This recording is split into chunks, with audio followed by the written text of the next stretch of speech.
In the middle of a fancy restaurant bustling with laughter and clinking glasses, a weary young woman with worn clothes and tired eyes approaches a polished table. She bows slightly, her voice trembling, "Sir, may I take what you won't eat?"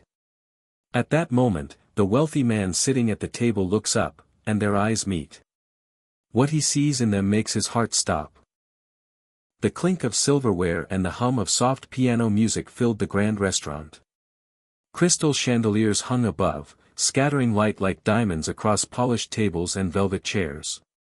Waiters in pressed black vests moved gracefully from table to table, balancing trays of steaming dishes that filled the air with aromas of butter, garlic, and wine. At a corner table, away from the chatter and laughter, sat Daniel Whitmore. His suit was impeccably tailored, his gold watch gleaming under the chandelier's glow.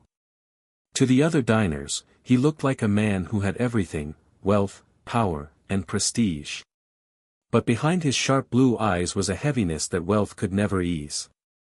He stared at his plate, a half-eaten filet mignon resting on it, untouched for the last 10 minutes. He swirled the glass of red wine in his hand, not tasting it, only staring into the crimson liquid as if it could give him answers. Daniel was used to this life of abundance. Expensive meals, elegant company, and more money than he could ever spend. Yet the truth was, he felt profoundly empty. A waiter leaned in quietly. "Is everything all right, sir?" Daniel blinked, realizing he hadn't touched most of the meal. "Yes, fine," he muttered, brushing him off. The truth was, Daniel hadn't felt truly fine in years. His business empire had given him everything money could buy, yet stripped away his sense of purpose. Meals like this were no longer pleasures, they were routine, reminders of how much he had and how little it all mattered. He pushed the plate slightly forward, signaling he was finished. Around him, laughter rang out from a nearby table of young couples celebrating anniversaries. Across the room, a father raised a toast to his family, their smiles warm and genuine.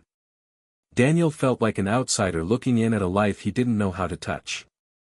As the waiter returned to clear the plate, Daniel leaned back, ready to drift into the same lonely ritual he knew too well: pay the bill, return to his penthouse, and spend another night alone. But tonight, something, or rather someone, was about to interrupt the monotony in a way he could never have imagined. Because just as the plate was lifted from his table, a soft, trembling voice spoke beside him. Daniel barely looked up when the waiter lifted his half-finished plate, but then, from the corner of his eye, he noticed a small figure standing hesitantly at his table. A girl, no older than 12, stood clutching the sleeve of a faded sweater that looked 2 sizes too big. Her shoes were scuffed, her hair tangled as if it hadn't been brushed in days. Her voice was soft, barely more than a whisper, but it cut through the elegant noise of the restaurant like a bell. "Sir, may I take what you won't eat?" Daniel froze, his wine glass midway to his lips. Slowly, he lowered it, his gaze meeting hers for the first time. Her eyes were large, brown, and shimmering with something that wasn't just hunger, it was desperation mixed with a quiet dignity. She wasn't begging for money, nor pleading for favors. She simply wanted what he had carelessly discarded. The waiter frowned, ready to shoo her away, but Daniel raised his hand slightly, signaling him to stop. His chest tightened as he looked at the girl. For a man who had dined on the finest cuisines in the world, the request was almost absurd. And yet, there was nothing absurd about the honesty in her gaze. "What's your name?" Daniel asked gently.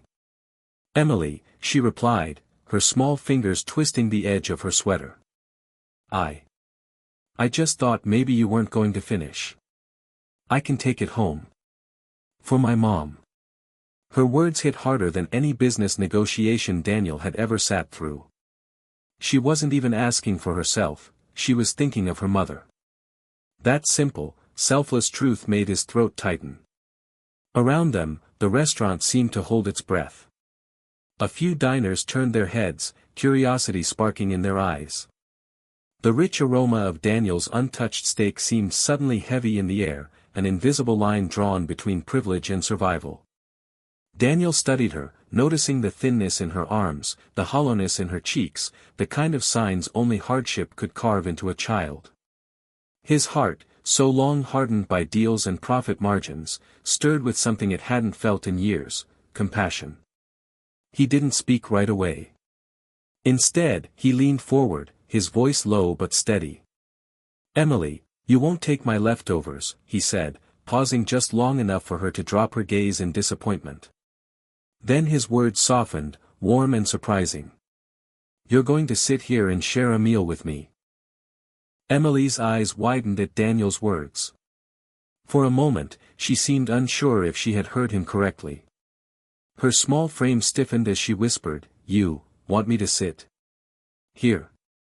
Daniel nodded with a reassuring smile and motioned toward the empty chair across from him. "Yes. Right here. Dinner tastes better when it's shared." She hesitated, her gaze darting around the room. The stares from other diners were sharp and disapproving, whispers fluttered through the air like cold gusts. But Daniel's calm, steady presence gave her the courage to slip into the chair, folding her hands tightly in her lap. "Don't worry about them," Daniel said gently, leaning closer so only she could hear. "Let them look. Tonight, it's just you and me." When the waiter returned, visibly uncomfortable, Daniel's tone carried quiet authority. "Bring her whatever she wants from the menu. And dessert too." Emily's cheeks flushed pink. I can't. It's too expensive." Daniel softened, lowering his voice. "Emily, tonight you don't need to worry about money. Just choose something you'd love. Anything." Her eyes flickered over the menu, pausing on a simple plate of pasta. She pointed shyly. "Maybe, this?" Daniel smiled. "Pasta it is." As they waited, Daniel leaned back, studying her. "You mentioned your mom earlier. Tell me about her." Emily's face lit up despite the weight in her voice. "She's the best. She works really hard, but she's been sick lately. Sometimes she can't get out of bed. That's why I try to help. I bring her food when I can." Her words pierced Daniel's heart. He had spent years building empires, chasing wealth, and surrounding himself with luxury, yet here sat a child who measured wealth not in money, but in love and care for her mother.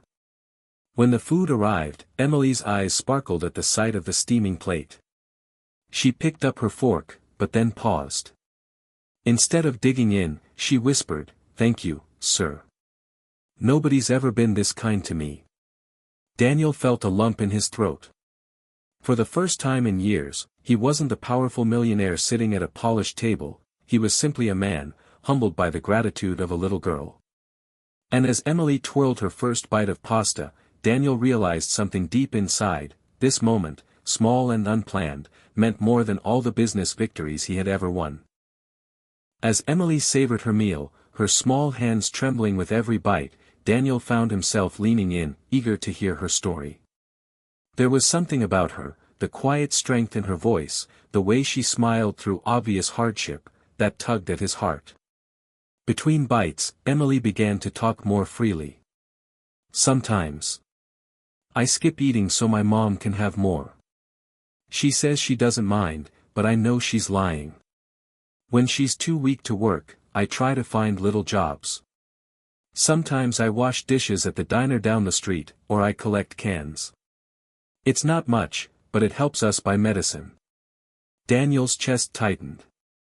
For years, his life had revolved around luxury, fine dining, international travel, million-dollar deals.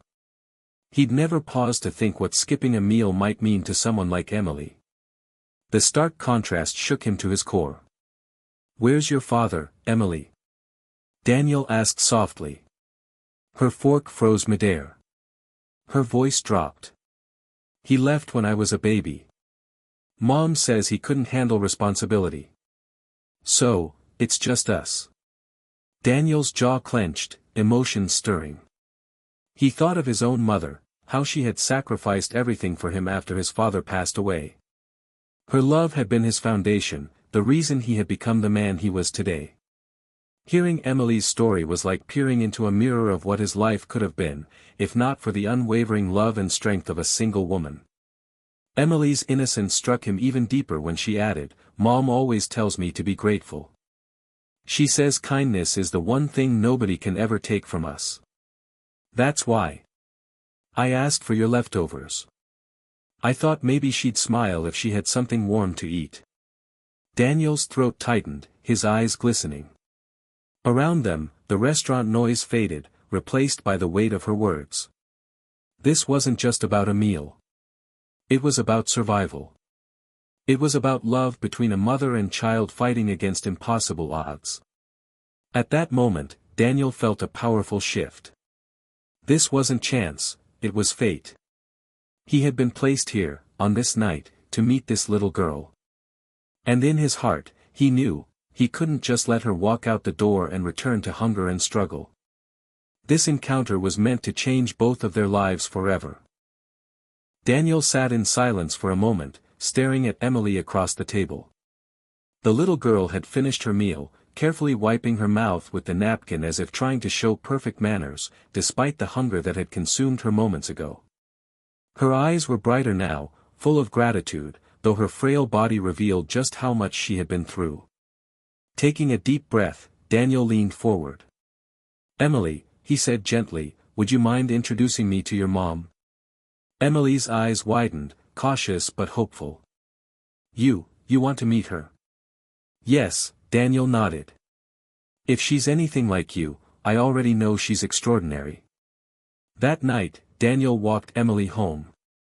The neighborhood was worn down, the apartment building dimly lit and crumbling. Emily hesitated at the door, embarrassed. "It's not much," she whispered. Daniel smiled warmly. "Home isn't about walls, Emily. It's about the love inside." When Emily's mother, Sarah, opened the door, her tired eyes instantly revealed years of struggle. She froze when she saw Daniel, confused to find a wealthy, well-dressed man standing beside her daughter.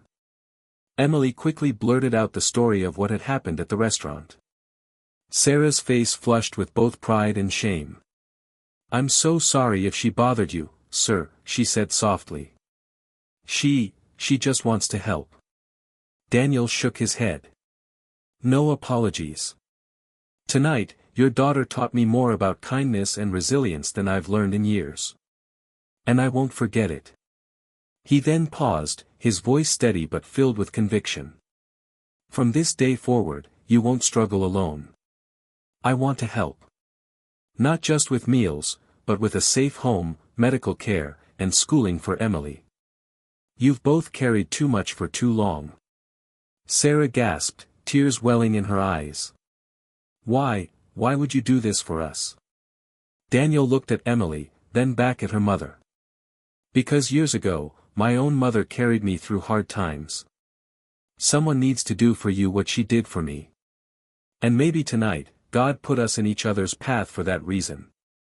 The small apartment filled with silence, broken only by quiet sobs of gratitude. Emily wrapped her arms around Daniel, whispering, "You're our miracle."